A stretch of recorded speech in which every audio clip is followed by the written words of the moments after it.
Okay, तो अब तक हमने देखा कि 3D स्केच किस टाइप से वर्क करता है और 3D स्प्लाइन किस टाइप से वर्क करती है।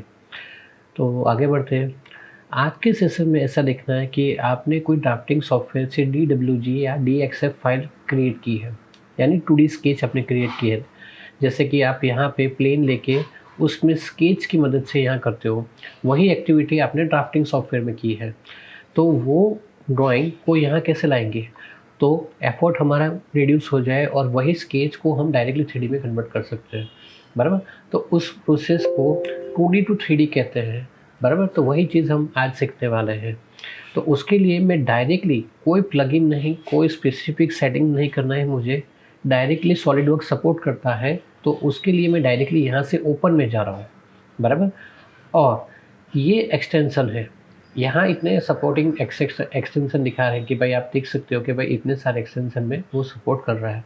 लेकिन मुझे यहाँ स्पेसिफिकली मिल रहा है ऑटोकैड की फ़ाइल, बराबर, यानी DWG फाइल। ऑटोकैड इस सॉफ्टवेयर का नाम है, लेकिन मैं फोकस कर रहा हूँ DWG और DXF फाइल। आइदर मैं इसको सिलेक्ट करूँ या ना करूँ और डायरेक्टली मैं यहाँ से ऑल फाइल सिलेक्ट कर दूँ तो भी वो विजिबल हो जाएगा। तो मैं यहाँ से ले रहा हूँ ये कैड की फ़ाइल, ओपन। ओके, जैसे ही मैं DXF या DWG इंपोर्ट कर रहा हूँ तो मेरे पास ये एक पॉपअप मैसेज आ जाएगा। तो वो पूछ रहा है कि ये आपको 2D ड्राइंग को किस पर्पस के लिए आपको यूज़ करना चाहते हो। आपको ड्राइंग शीट के लिए चाहिए या एज अ पार्ट स्केच के लिए चाहिए। तो मुझे यह स्केच के लिए चाहिए, तो मैं यहाँ से import new part as a 2D sketch ये सिलेक्ट कर रहा हूँ। लेकिन मुझे यहाँ से एज अ रेफरेंस नहीं करना है। अगर मैं इस पर टिक मार्क कर रहा हूँ तो वो मुझे सिर्फ रेफरेंस देगा, मुझे फिर से स्केच तो बनाना ही पड़ेगा। लाइकवाइज इसमें भी ऐसा ही है, बराबर। तो मुझे ये दोनों में से सिर्फ इतना करना है, 2D स्केच, और इसको रिमूव कर देना है।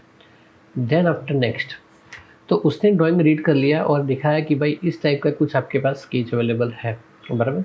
तो उसमें वो हमें यहाँ से दे रहा है कि भाई कौन सा यूनिट में आपको इंपोर्ट करना है। मुझे MM में स्केच है तो MM में ही इंपोर्ट करना है।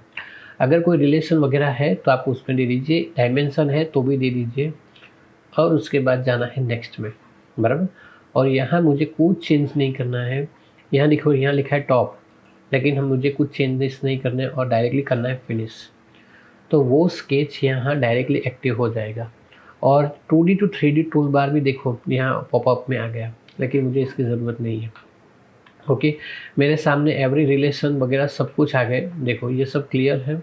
मैं डायरेक्टली एग्जिट स्केच और एक्सट्रूड कर सकता हूँ इसको, राइट। तो ये मेरा ऑटोमेटिकली पूरा स्केच जनरेट होके आ गया। ओके, तो मैंने 2D से 3D तो एक ही मिनट में कंप्लीट कर लिया। लेकिन सबसे इम्पोर्टेंट बात, ये कौन से प्लेन पे ये जनरेट होके आया। ये स्केच तो आया, लेकिन कौन से प्लेन पे आया, तो वो चेक करने के लिए राइट क्लिक, यहाँ से एडिट स्केच प्लेन। तो उसने कहा फ्रंट प्लेन पे आया, तो मुझे कोई प्लेन चेंज करना है तो मैं यहाँ से प्लेन चेंज कर सकता हूँ। मुझे टॉप प्लेन पे चाहिए, तो वही ड्राइंग अभी टॉप प्लेन पे चला गया। देखा आपने, बराबर। तो ये छोटा सा एक बहुत ही इम्पोर्टेंट फीचर्स है और बहुत जगह काम आता है। तो आज हमने सीखा 2D टू 3D कन्वर्ट करने के लिए। तो मिलते हैं नेक्स्ट सेशन में, तब तक के लिए थैंक यू सो मच।